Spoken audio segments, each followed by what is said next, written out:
year mergers and acquisitions veteran with 50 plus transaction who specializes in acquisition integration. Thank you for being on the show, Chris. Thanks for having me, Ron.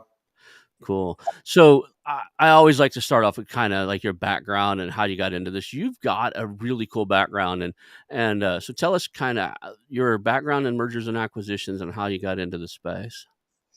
It was in the last century, which was also the last millennium.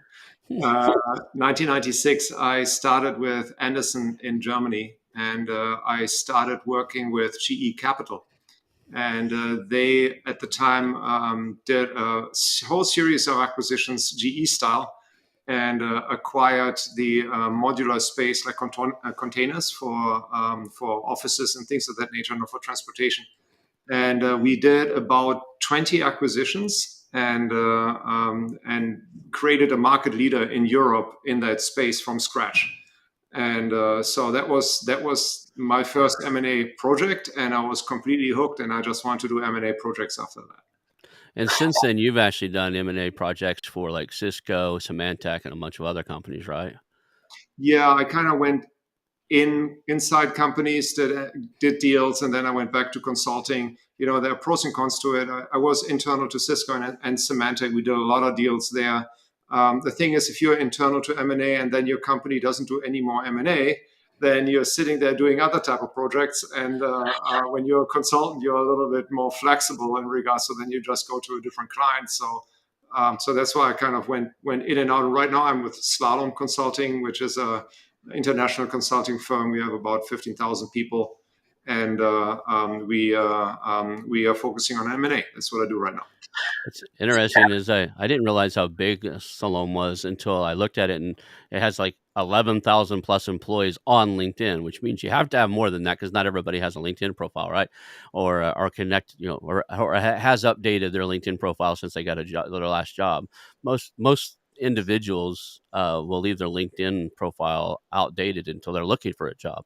So, no, I didn't realize how big it really was. So that's cool. So the reason I bring that up is your big company, you've got a lot of experience in huge company acquisitions, and our audience is a lot of small, medium business. So what I want to do today is take the lessons you've learned and the skills and the specialties you have, and then have everybody understand that this all translates and relates to any acquisition, right? So we're still dealing with businesses that house and employ people who have specialized needs and emotions and challenges inside of an acquisition process. So I think there's a huge opportunity, and I love doing these type of shows where you take somebody who has bigger company experience than what we're used to and looking at, and taking the lessons that they've learned over the years and applying it down to the level that we're playing at for two reasons, right? One, rather learn from somebody else's mistakes and do things, right. And two, these are companies that we're buying that someday we kind of hope to sell to those, right? We hope to need, a company like your consulting company, or, sell to a Cisco or a Symantec and what better, a way to build something to sell to those guys than actually kind of know what their processes are and what they're doing, and make sure we put those same systems and processes in place for us. So let's kind of start with just what does it mean to be, a acquisition integration specialist? What does that involve? What are we integrating here? Well, my role usually starts after the definitive agreement, or before the definitive agreement, around the due diligence, operational due diligence, or commercial due diligence. So looking under the hood of the car that you want to buy, or meeting the parents, or whatever way you want to describe that phase. So starting to identify risks that from an acquirer perspective. So usually I'm engaged from the acquirer, and to better understand the operations, and then to validate the deal thesis that has been developed, and to validate the price, right? So is it really worth X? And then prior to close, we start with integration planning, and figure out how do we organize the team, how do we address the risks and issues that we found in the due diligence, and and how do we maximize and accelerate the deal value realization. So that's basically it. And then we execute the integration. And even companies that are serial acquirers, like the Salesforce of the world, that buy one company after another, even they bring in consultants, because it doesn't make sense for an organization to staff up to that level. Because what do you do with all these people when you don't have a big acquisition, right? So then they just sit around, twiddle their thumbs. So that's not good for your G&A. And so that's why we are supporting small deals. So the smallest deal that I did actually in the last year was 30 people. Very small deal for a company in Atlanta called Pindrop.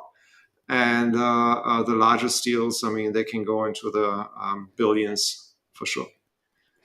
So one of the things that happens when we acquire the companies is there's at our level, the small medium business, we're looking at their financials, we're looking at the team, but not in a respect where they're adding value on the team. I mean, mentally, I'm sure we are. Like, can I build rapport with these people? Will they continue doing what they've always done? Do they intend on leaving? That type of stuff. But a lot of these, especially in the tech world, a lot of these acquisitions have a lot to do with who's on there, right? There's this thing called acqui-hire where you're actually buying the company because of the team. You're buying the company because of the expertise and the knowledge that they have accumulated in that team role. Do you spend much time kind of evaluating and assessing the skill sets of team members and kind of figure out some value to that? Well, if I just zoom out a little bit, in the 1980s, it was over 80% of the value of the Fortune 500 company were intangible assets. So those were airplanes, mining rights, equipment, buildings, etc. This has completely flipped. If you look at the Fortune 500 now, over 80% of the value of these companies, market value, is in intangible assets. That is IP, that is brand value, that is customer relationship. And it doesn't have to be an acqui-hire. If you're buying another company because of their products, because of their customers, etc., the people at these companies, they build these products. And if you lose those people, you will lose that innovation velocity. And yes, you bought a product, but how long can you maintain that product? What is the next upgrade from that product? What is that about that customer relationship and that customer intimacy that they have developed? Can you just transport that over? I was part of an acquisition back in 2004. 2000, around that time frame, 2003, when Bearing Point acquired Arthur Andersen. And so one consulting firm buying another consulting firm, it wasn't the whole entity. It was after the Enron problem. And Bearing Point did a really bad job with the integration.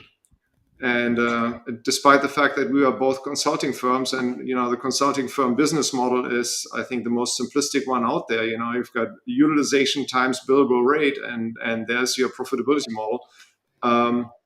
Despite the fact the culture could have not been any different, and within a very short time frame, most of the Arthur Andersen people, they were gone. And then what is the value that you acquired when all the consultants are gone? So I've got example after example for how turnover really dilutes the value of the deal, and in the short term as well as in the long term. I think if we hosted a show called Integration or Acquisitions Gone Bad, right? The kind of a play gone bad there. I think the majority of the episodes would be on the integration side, right? Acquisitions gone bad would most of the ones that go bad. I think I haven't looked at the statistics, but I would imagine that more than 50%, probably more than 60 or 70% of acquisitions that eventually fail, meaning that the company they acquired doesn't provide the value that it intended. It had to do with the integration that shut it down. Like, they didn't integrate it and assimilate that company into their culture, into their day-to-day operations in a way that worked. Oh yeah, there was actually a BCG study on that, and they said, okay, you've got four basic elements here. You've got do you have the right strategy? The next one is, do you have the right target? Are you looking at the right company, or are you buying the wrong company? The third one is, how do you structure the deal? Is it an asset purchase? Is it a whole entity? And the fourth one is on the integration. I just pulled it up here, so I have it in front of me. So they did a large survey, and they found out corporate strategy for deal failure, right? 9%. The wrong target, 25%, the wrong deal structure, 14%, and 52% is integration failed. So I was a little off, but 52% is like that. If it fails, more often than not, it's going to be because of the integration. And we were talking about this a little bit before the show. There's this interesting thing. A lot of times you're acquired by one of your biggest competitors. So if you've worked at the same company for 5, 10, 15 years, and you've been taught to hate a competitor like that's your number one foe, then all of a sudden now that's somebody you should be listening to or that you're working for. How often does that occur, and what does that have an impact on the people in the company? It depends. I don't have like a standard answer for that. I mean, obviously, usually it's a larger company buying a smaller company, right? And then usually, if you have like a horizontal acquisition where you're acquiring a competitor, that happens quite often. Let me give you an example from the other side. At Symantec, I also led the demand management, and I had a large RFP out for desktop video conferencing. That was before all the desktops had a little camera in it. And our CEO wanted to be ready to work remotely, and that's like 2008, 2009, that time frame. So a while ago, and we had a proposal out to Cisco, HP, Tandberg, and Polycom. And while all of those proposals came back, and those were multi-million-dollar proposals, Cisco acquired Tandberg. And that was during that process. And I came from Cisco, so I called my Cisco friends over, and I said, can I use? I've got this RFP response from you guys. Can I use the camera from Tandberg, which I really liked, with the service package from Cisco, which we thought was really good? And they said, well, we don't know yet. And then what about the pricing? Are you going to keep the pricing? And again, we don't know yet. So they're like two competitors coming together. And here I'm giving you like a customer perspective on how this looked like. It put me in a really bad position for my CIO, who called me, and Renee McCaskill, and she was like, Chris, what is going on with this RFP that we've got out? Enrique, our CEO, he wants this. And what does this mean? And you came from Cisco, you should know. And it put me in a bad position. Again, it's people centricity during M&A. This deal, Cisco and Tandberg, put me in a bad position, their customer, because I have internal customers too. And if they don't put me in a position to intelligently talk to my boss about what this combination means, I'm in a bad place. And they put me in a bad place. I called them together. At the end of the day, we went with HP, because Cisco basically didn't fast enough to find their product roadmap on what they're going to do. So when I'm talking about people centricity, I'm not just talking about the employees of the acquired company.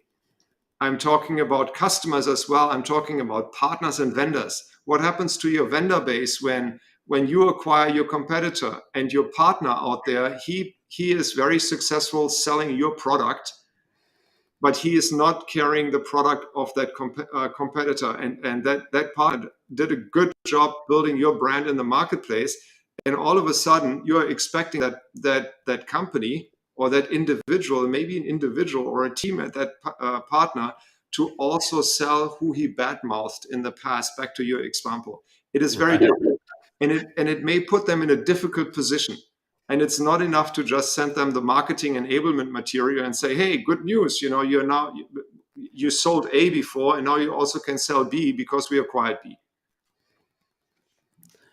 You were talking about earlier you're often, you know, you work for one company, and all of a sudden the new acquiring company was one of the competitors. So your castle has a new flag. But we're talking about, let's go back to the people side of this, right? You brought the product side of it. There's the product roadmap, the people, the employee side of it. I mean, the customer base side of it. But imagine, being at a company, you've been there for 5, 10 years, you think you're going to be there for a long time, you have no reason for leaving or anything, and the one company that you might even have left. A lot of times these employees were acquired. We hire, I'm from the tech industry. I actually used to work for your old boss, Enrique, right? I worked for Enrique at a company that Symantec bought. And so we have a shared history a little bit there. But Right, right. imagine working for some company, and I don't recall any ever hiring any employees directly from Symantec other than Enrique. He came from Symantec, became our CEO. Then Symantec bought him, and he ended up being Symantec CEO. So that's an interesting loop that happened. But a lot of times you're you moved from one company because you didn't like it there, and now that company bought you back, right? If even some of the executives, you look at the executives of these companies, um, they might have left the company that is now the acquisition target, or even is now the acquiring party. Do you work with those individuals? What does that conversation look like? How do you integrate individuals and bring them into the conversation, show that they have value in the new organization? Are you specifically referring to leadership? We have to start with leadership, but then doesn't it roll down to everybody? I mean, there's got to be a plan. There's got to be some type of systematic approach to where, you know, we keep the employees on board with what's happening in now and what's going to happen in the future. Right. I mean, leadership is the absolute focus around acquisitions, right? So if you and if you lose the leader of the acquired company, you lose a lot of the value. If you look at the latest acquisition from Adobe, they acquired Figma for $20 billion. Have you seen the retention package for? I think his name is Daniel Scott. I may be wrong, but have you seen the retention package of the CIO? $1 billion Wow. with a B, Yeah. I think I'd hang around for that, right? I mean, right? if you need me to hang around, I might even be able to hang around for a half a B, so a little Right. B. I want to see his earnout schedule, but this is clearly understood that you are not just buying you're not just buying a successful product, because behind a successful product are successful people and a successful organization. So the question becomes, what happens to these people as you are bringing them into your organization? Are you going to give them autonomy, and or are you going to integrate them into your system? Do they have the same orientation towards what I call the three corners of the triangle, how companies are organized around the customer, around the product, and around process, or not? Some companies are very process oriented. Look at the acquisition of Whole Foods and Amazon. Sorry, I only have like big examples, That's okay. but No, no, no.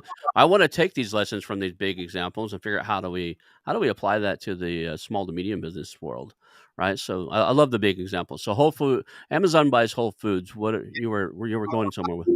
what happened? Amazon is a very process oriented company. They really optimize the hell out of their process, and you see this in their buying experience. At Whole Foods, they were all about the product. They were in love with the product, and they didn't care that a bottle of asparagus infused water was like $12, because they thought that was just the best thing, combined with a high level of autonomy at the local level. And when Amazon first rolled into Whole Foods, it was what people call a culture clash, right? Because Whole Foods was not used to optimizing against price, which Amazon did. Surprisingly, I mean, if you look at the new prices at Whole Foods, despite people's perception that they are still very expensive, they're actually at the same level as you're in California, like a Safeway. They're not more expensive. But Right. it was a real clash. There was a lot of turnover. I knew a lot of people that worked at Whole Foods in Austin, and I saw how that came together. I've seen a lot of other examples. And if you are bringing in another conversation around retention of leadership, if the leaders leave, it usually has a chain reaction, and it poisons the well for the people underneath. Many examples on that, and one of my clients, they are also a serial acquirer, and they identified actually the leader's journey as being one of the key indicators when the people, like the top person or the top 5 people, when they leave, the value of the deal and the innovation velocity as a tech client, the innovation velocity goes down. In other words, they acquire a product, and then the product, you see that product kind of sitting there. It may get another upgrade or two. It goes from 2.1 to 2.2 to 2.3, but there's no version 3 coming out. And then it just goes sideways because these people leave, and that innovation velocity gets lost. It's interesting if you look at, especially in the tech world. I just know that because that's where I came from. As I moved from one tech company to the other, there were at least 2, maybe 3 people that usually I'd find a way to pull over with me, right? The teams do follow their leaders around, and I ended up, at my highest level, I was like senior director of operations, technical guy running the tech stuff. But I had 2 or 3 guys who enjoyed working with me. I enjoyed working with them. I knew what they knew and knew what they could get done. And if it was within my power, I would, when I moved to the next company, I took them with me. So is there any mapping that out? Like if you look at a company as you're looking at these strategic leaders and looking, and is there any like analysis that's getting into place where you go, this leader has these team of 10 people who have followed them the last 2 jobs. They work, if you look at their career paths, they worked at XYZ Corp, and then, the leader moved and worked at, ABC Corp, and all of a sudden those 4 people now work at ABC Corp, right? I bet you could map that out. I bet there's a way, I mean, even on LinkedIn or something, you could figure out, who's following who in these type of acquisitions. I think that's a great idea. I haven't seen that done in the past, but I think that is definitely that would help understand how teams stay together that win. And if you lose like 1 or 2 people, then there's a high likelihood that you lose the rest. And I think that's a great idea. By the way, the CEO of Figma is Dylan Field, not Okay. Dan Scott. I got that wrong, so I just want to make that correction. He's a young guy too, right? He's like, I want to say he's in his 20s, 26, 25, somewhere in there. He is, according to Wikipedia, he's 30 years old at this point. Okay. I just seen some article and I was like, man, imagine starting a company. You're out there chugging along and somebody buys you for the bees, and he owned quite a big chunk of it. I want to say he owned enough that he's getting $1 billion check too, like a $2 billion, $3 billion check on his behalf. I think it's going to make him one of the younger billionaires out there. Yeah, that ship has sailed for me, but yes. Right. But it really underlines the strategic play that companies make with M&A. Right. And sometimes I'm just puzzled when I see what companies are paying for, how little they're investing in the integration. And I show them this BCG study, and I was like, look, you just spent $20 billion. How much are you actually investing in getting this to work? And then they say, well, we've got like a program manager on this, but he or she, also has like 3 other projects, and then everybody else, it's just their hobby, so to say, right? So they've got a full-time job, and then on top of that, they also have to do the integration. And I'm like, wow, you just spent that much money, and this is how much you're spending on actually making the Why? Because they toss it over to the operators, the people that kind of run operations. They run their functional silos, and for them, M&A quite often is just a distraction. and they just want to go back to business as usual. What do you think about these like kind of golden handcuffs that go down into the employee level? I get it that the founders get them, and what I'm talking about is earn-out plans and bonuses for staying on for a year, 2 years, 3 years, 5 years after an acquisition. But I honestly think there's something to the psychology of knowing you can't leave or you've got like you're being paid to stay that may have an adverse effect at the end of that. So imagine being a director level, or and I've been in positions where a company um, was had an offer on the table, and and I was on the executive side of the team, like the director level, and got into the conversation as like, look, if this happens, you get so much for your stock options now, and at a year you get this, at 2 years you get this, in 3 years, and you know. I think there's a lot of people that start planning, okay, at the end of 3 years, I can start looking for a job, and it sets a mindset. What do you think about those type of packages? You think they're more beneficial than harmful, or you think there's the potential for harm in setting the expectation that, yeah, I'm gonna pay you extra money for stay for 3 years, but at the end of 3 years, you're free to go? Right. I mean, different people are motivated in different ways. For some people, it's just about money. Having said that, one topic that I'm focusing on a lot is creating a sense of belonging. And there's a lot of psychological studies out there. And if you look at Maslow's pyramid of need, motivational psychology is a sense of belonging is a fundamental need from a human psychology perspective. If you don't have a sense of belonging to anything, right, whether it is your friends or the people that you hang out with or the people that you work with, your engagement level suffers and your retention suffers, right? So you are most likely not coming back. So for M&A, it's specifically difficult because you had a sense of belonging to company A, and the leadership of company A always tells you that you should pour your heart and mind into the organization, give it your all. This quarter is the most important quarter. This month is the most important month. This week is the make or break, right? So lean in as hard as you can. And then from one day to another, they're like, oh, we just sold it. And it is no longer that brand. And you are expected to shift your loyalty overnight from having a sense of belonging to that company A to company B. And then you actually, from a psychological perspective, you go through what is called a liminal state, where you are no longer associated with company A because, some people, I felt a sense of betrayal when I saw that Arthur Andersen got sold, right? Because I was really hard into that culture. And then you're supposed to develop a sense of belonging to that new organization that sends you stuff, swag or whatever, and there may be a financial retention package. But that liminal state is a very vulnerable state to be in, and it's very easy to make rash decisions and to leave. I've seen that culture clash in its worst. I can't say too much because I don't think that NDAs actually have an expiration type of thing.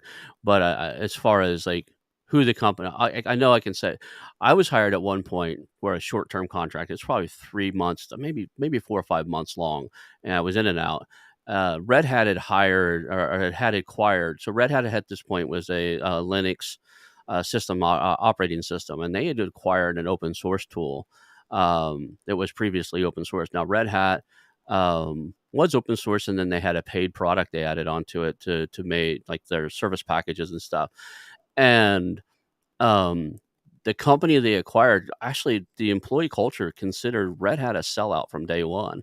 And when they acquired this other open source tool and started trying to integrate them in, it was horrible. They actually brought me in to figure out who's walking. I mean, servers and equipment were being stolen, and things were leaving the building. I was brought in as a consultant slash like senior director of all operations, technical, like all the computers, all the equipment, the system administration, the IT departments and stuff. But my underlying charter is who's taking the equipment out of here and who's who's causing all this havoc? Because, as part of that director and head of all the computer security, I actually had access to all email servers, could see messages going back and forth. We were identifying, and it actually got semi-violent at some point. We had to have police escort some of the fires when we had to fire some of the employees for stealing stuff. There were life threats. They were threatening, like, one of the guys tattooed off, like, if you fire me, I'll kill you by the end of the day. It's like I had to get the police scared to walk him out. And it was an interesting gig. I told them no. They offered it to me again. I told them an insane amount per hour I would go in and do it. And they said okay. And then it was one of those, you ever have one of those consulting gigs where I want you to do X, Y, and Z. And you're like, okay, I'll take $400 an hour. That wasn't the number, but I just threw that out there. I'll take X number $100 an hour and I'll do it. And they're like, okay, let's go. And you're like, because you really didn't want it, but you gave them a number that would be stupid if you didn't take it. I had 2 of those consulting gigs that I didn't want the gig, but I gave them a number so high that if they told me they would pay it, it would be stupid for me not to do it. And then I kind of regretted taking it anyway. But I've seen them go bad. How do you avoid it? What's the communicate? I get it. And my belief it's inside of the communications process, right? Communicating with all the leaders, helping them communicate with the employees, creating that sense of value. But having the experience of 50 transactions yourself, what are the key elements to successfully having people build that sense of new belonging to the new corporation, that sense of this is going to be okay and I have a future at this new company? Again, there's actually a lot of research on that topic that I'm happy to share. I recently wrote an article on that, a blog post. I don't know whether we can share this on this. I think I shared it with you. Sure, it's my show. You can share anything you want. I can. I don't know how your chat function works. I'm not familiar with your streaming platform here. You can actually, let's see here. So if you click the chat button up there, you should be able to just pick something in the chat and anybody seeing it. You should be able to type a message there and then they can see it, or we can put it in the show notes. If you've got an article or something you want people to take a look at that you wrote, let's put that in the show notes too. All right. For some reason, I see the chat function here, but for some reason, not the private one, but there's a one that's over to the right hand side. If we can't get it, just send it to me and we'll put it in the show notes. And then, so if you guys are listening to this live and you want to see the article he wrote, is there a good website you can go find it on, or? It's on Medium. Okay. Anyways, so the first thing you have to figure out is, how do you know, right? How do you know that things are going bad with your employees? Let's just talk about the employees. Let's not talk about customers and partners and vendors and shareholders, et cetera, because they are human beings too. Mm-hmm. And your deal may put them in a difficult spot, like the Cisco Tandberg deal put me in a difficult spot when I was at Symantec. So how do you know? What are and I call them listening posts. So what are your listening posts? You are running the integration, or you're like the CEO leadership. What companies usually look at is turnover. So there was a study, again, it's in my article, from Sloan School of Business, that acquired company turnover on average year 1 is around 34%. If 34% of people are leaving, the same amount of people are probably looking for a job, right? So all of a sudden you have 60% of people who are either not engaged or not fully engaged during the most critical time of the value realization of your big investment. That is a problem. So with all the tools that are out there these days, it looks like they may probably already have. I would love to see a tool, or like to see if something out there, so that's a trailing indicator. I'm very ADD, so I started telling you what I was thinking about without telling you where I was going with it. That's a trailing indicator, right? Turnover is a trailing indicator, and it's kind of after effect. So now the damage is done. 30%, people are leaving, people are looking for jobs. What is a leading indicator? And I would say if you could write a scraping bot or some type of tool that would monitor LinkedIn Monster Indeed, all these different platforms where people update their resumes and their descriptions, and just give me a count on. I've got, like your Salome, they have 15,000 employees, 11,000 of them are on LinkedIn. They get acquired. I want to know a day to day how many of those employees updated and changed. There's like some type of change detection software, changed their LinkedIn profile, right? That's a leading indicator. A lot of those people are not going to make fundamental change, like updating their job description at their current company is one of the first things you do when you start to look for a new position, right? I, you know, list all my accomplishments with the previous company because people are going to look this up. Posting resumes on all the job sites would be a leading indicator. Are there tools out there like that, or do you know of any?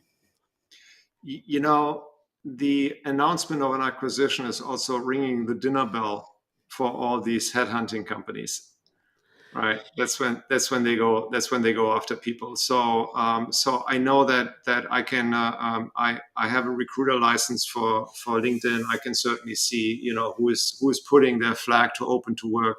It is one of those listening posts you can certainly deploy. Another listening post is looking at Glassdoor or things of that nature. What do people write? Another listening post is to just look at, for example, the absenteeism that people have. How many people are not showing up for work?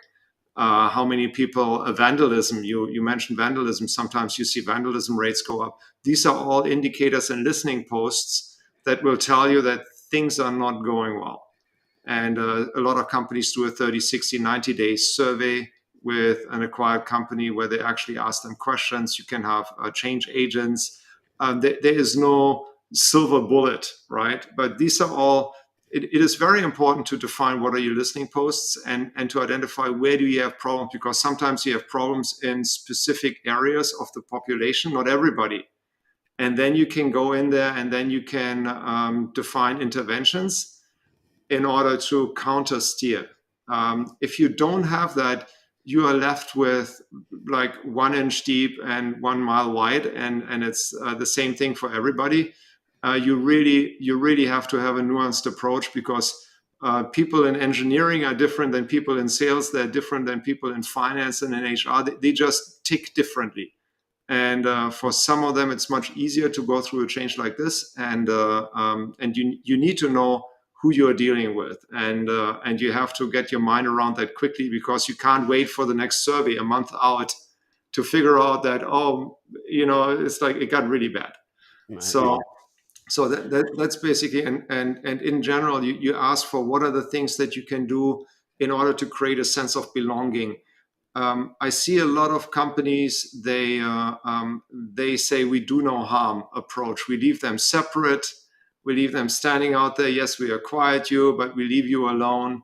And that very often is the beginning of the end, because then while that message comes out, and then the finance organization and the HR organization and IT, they're rolling out their productivity tools, and all of a sudden you've got a different productivity tools. Then all of a sudden there's like the procurement organization. It's like, yeah, your card, your company card, we take that away from you, and now you have this approval cycle, and it's like cut by cut, these companies are just being strangled into following the acquiring company's processes, while they're being promised that, oh, we leave you alone and we love what you do and we love you and we like the way you are.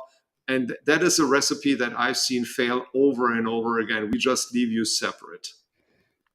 Yeah, and that's what a lot of the mentors in this space, mentoring guys like myself and doing small to medium businesses, they tell you don't make any changes for the first 60 to 90 days. If you're buying something and integrated it in, like try to run it as it's been run, try to, do that.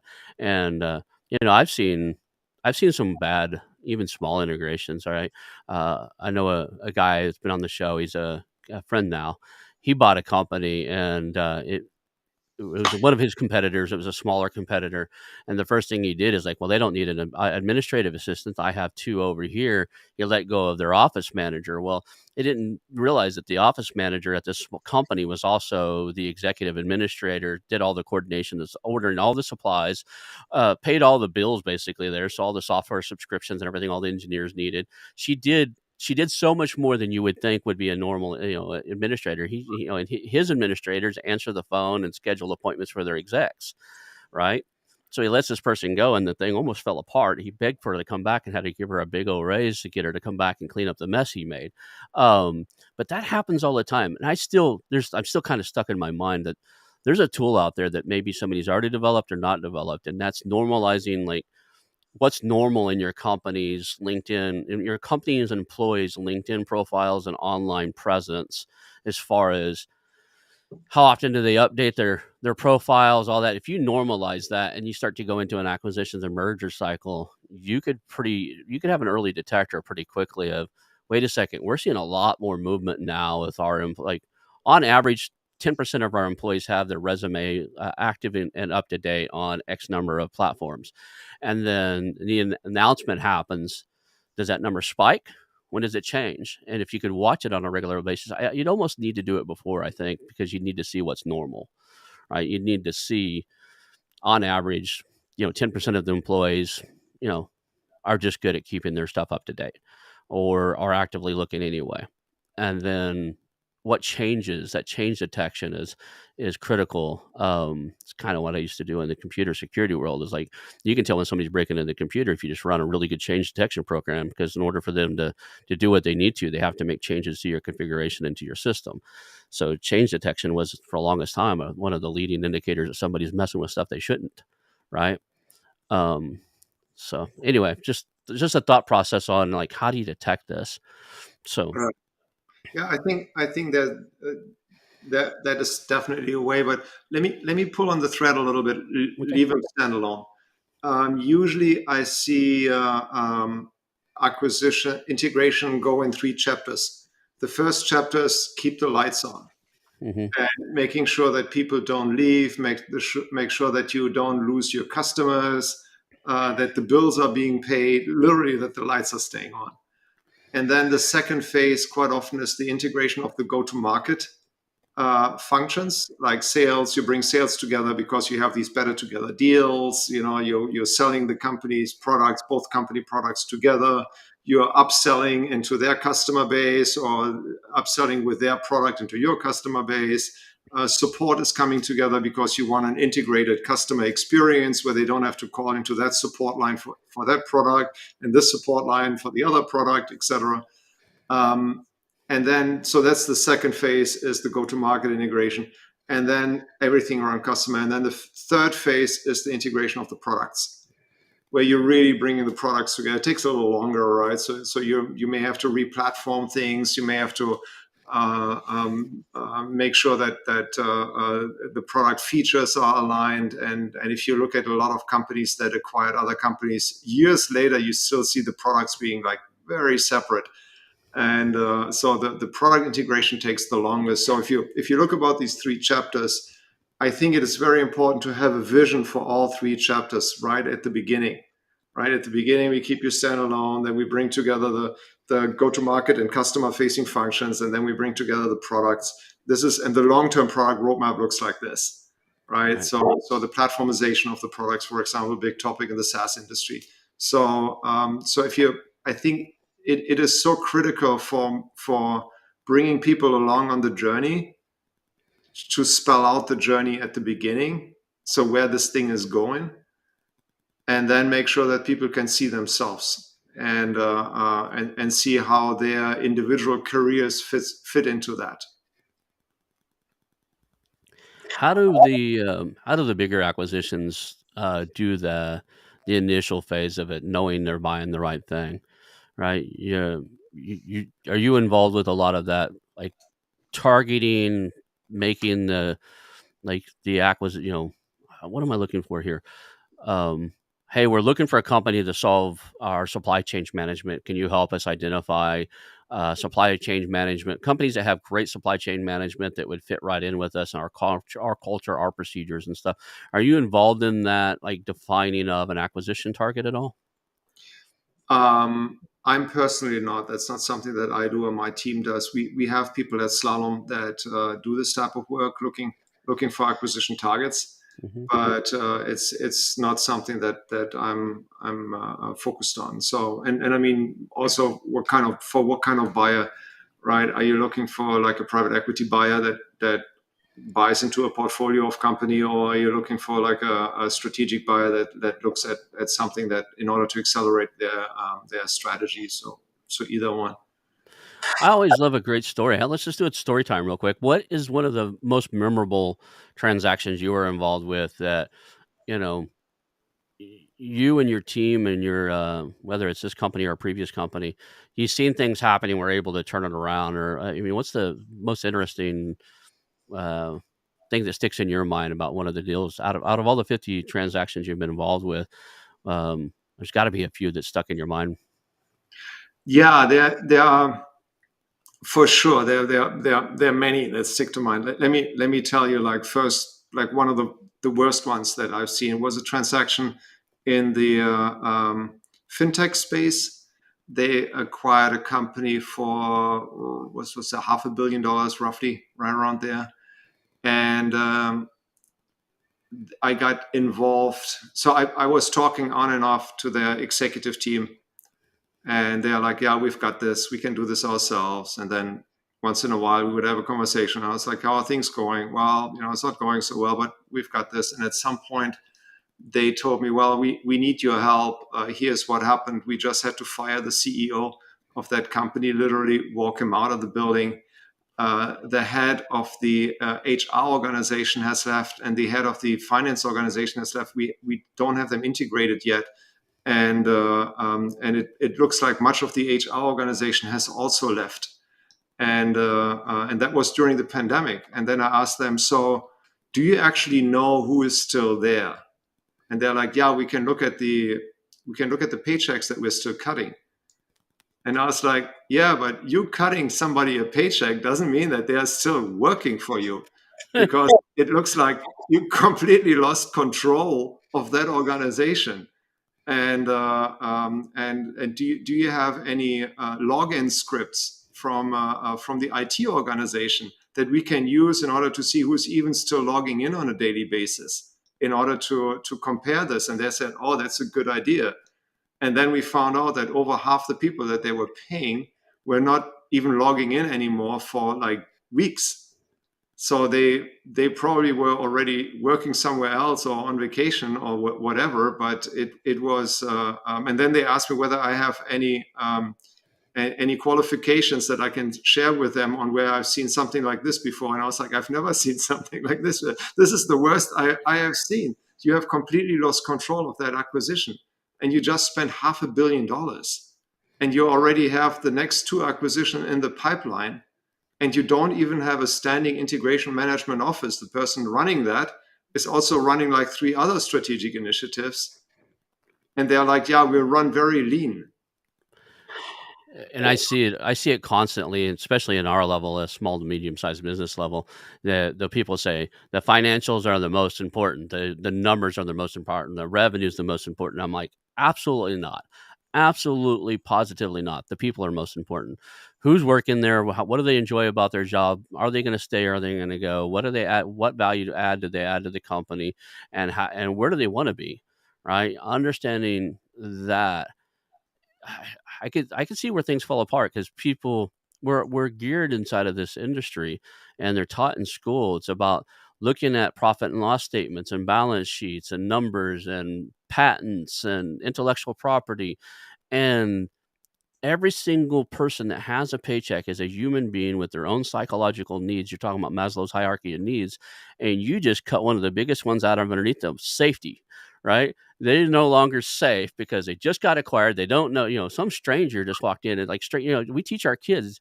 I have a 6-year-old, some weirdo asked her to get in her, in his RV a week ago. And I freaked out, went and talked to the guy, like this 80-year-old man. We teach, and luckily I'd already taught her stranger danger. So we're taught from the earliest ages, especially here in the United States, of the stranger danger. All of a sudden, you're in a company that is acquired by a stranger. Remember, we're not supposed to talk to strangers. So Correct. it is very disruptive, and mentally, psychologically, all the words you can add on there, emotionally, motivationally, like, you've got to address that. And the only way to do it is through communications, and understanding what their needs are, what their concerns are, and figuring out a way to communicate that it's going to be all right, and living up to it. Right? There's nothing like saying it's going to be all right and just doing what you want to do. Like, it's going to be all right. You'll adapt to what we're going to do to you, no matter what we throw at you. That just doesn't fly.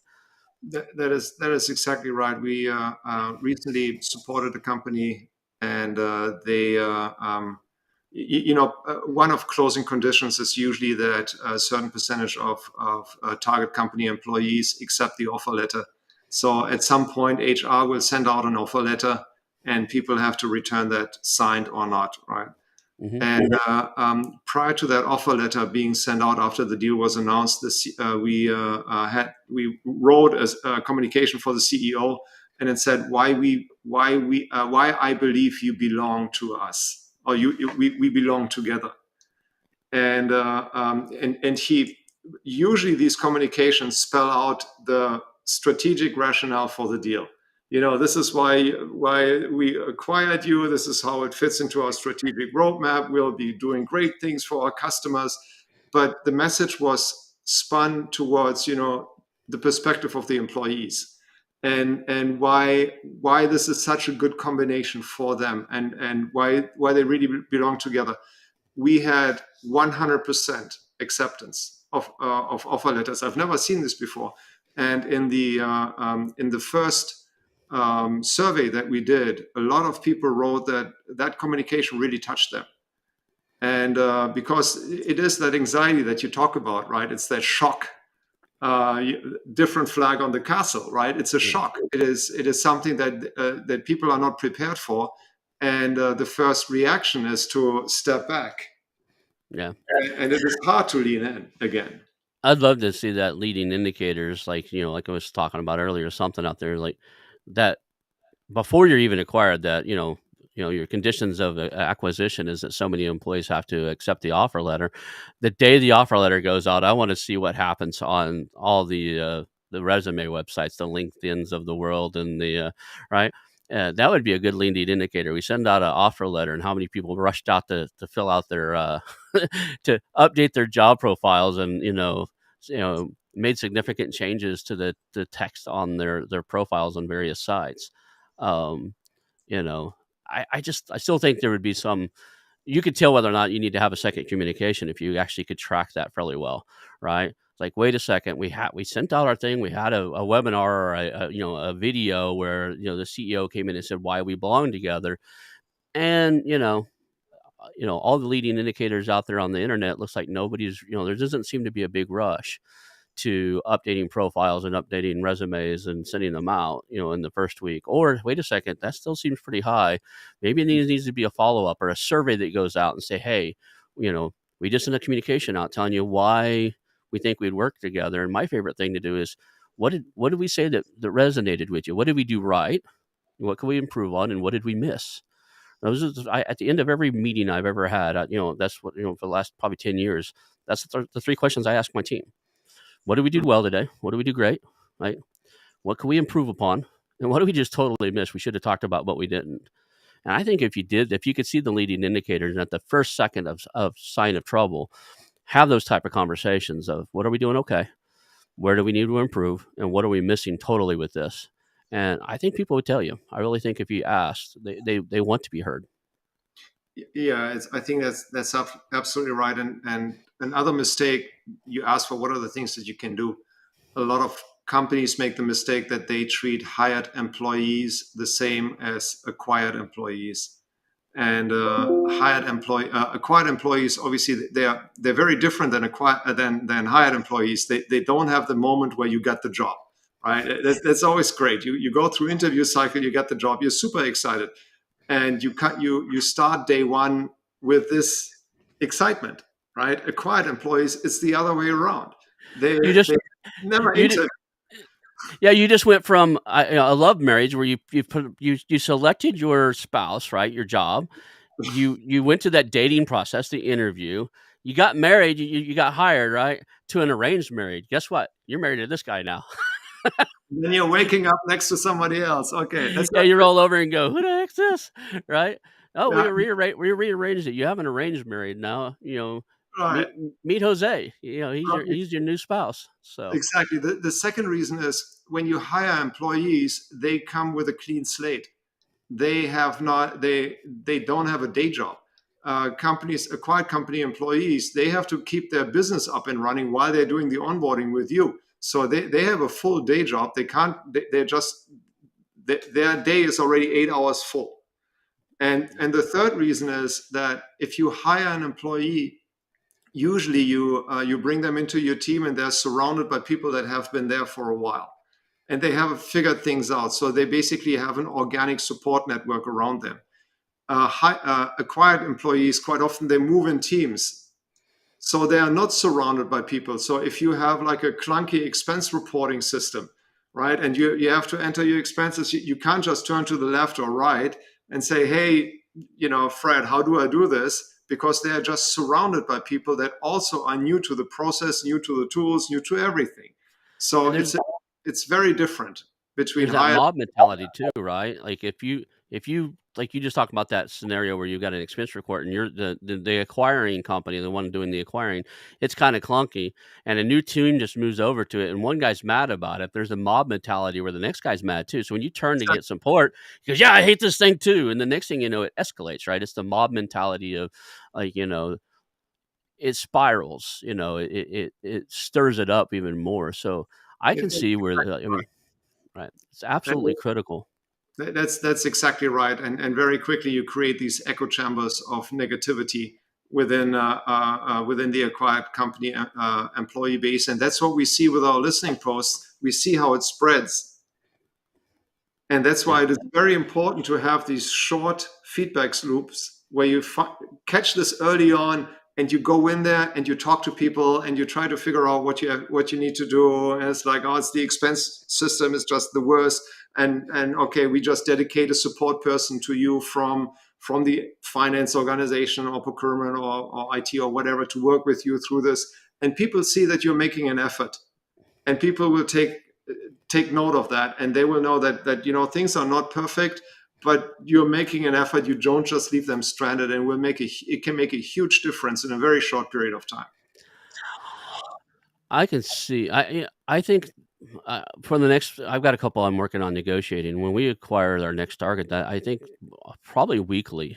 And this is for I'm helping do some negotiations of acquisitions outside of just myself. I'll get a piece of them, but I think weekly going forward in those the first few weeks, especially first few months, every week I'm going to just send out a little questionnaire. What are we doing well, right? What could we do better?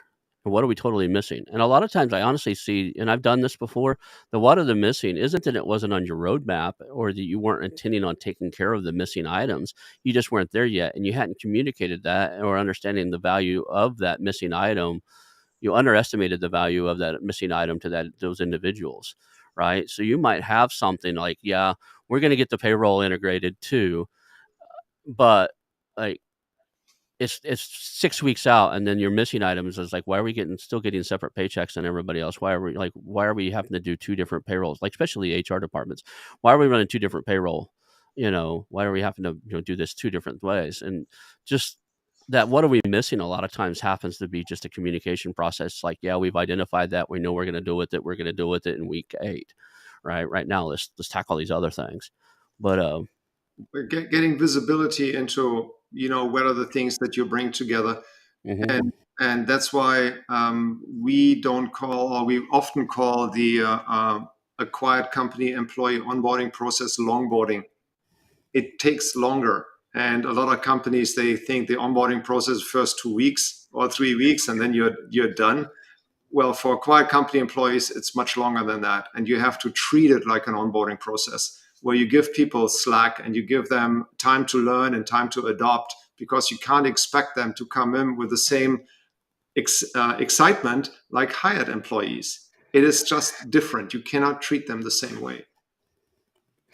I was at a tech company and there was an acquisition announced. It didn't end up happening, but the biggest fear that was the conversation of all my employees. I had about 24 people on my team, and the biggest concern is they knew the other company, and the deal fell apart in some of the due diligence. But we'd already told the employees and started this integration process of, you know, we're going to be acquired, and who we were being acquired by, and it actually got announced in like a press release, and it was a done deal to some level, but they ended up unwinding it because it just went bad. I won't say the two companies because I don't know if I have the authority to say so, but the biggest concern on my team is that other company has a performance metrics, and it's a big company, and every once a quarter, I think, because you have to care every quarter, every 6 months, they had a habit of purposely laying off the lowest 5% of all their performers, right? Mm. Right. And we're a smaller team, and they're like, you don't stand for that. For my team, like if I had low performers, I'd already replaced them, right? So they're like, you're gonna have to adhere to this thing, and there's 35 of us, so every few months, every 6 months, you're gonna be hiring somebody new because you're going to have to let go of your lowest guy in the totem pole.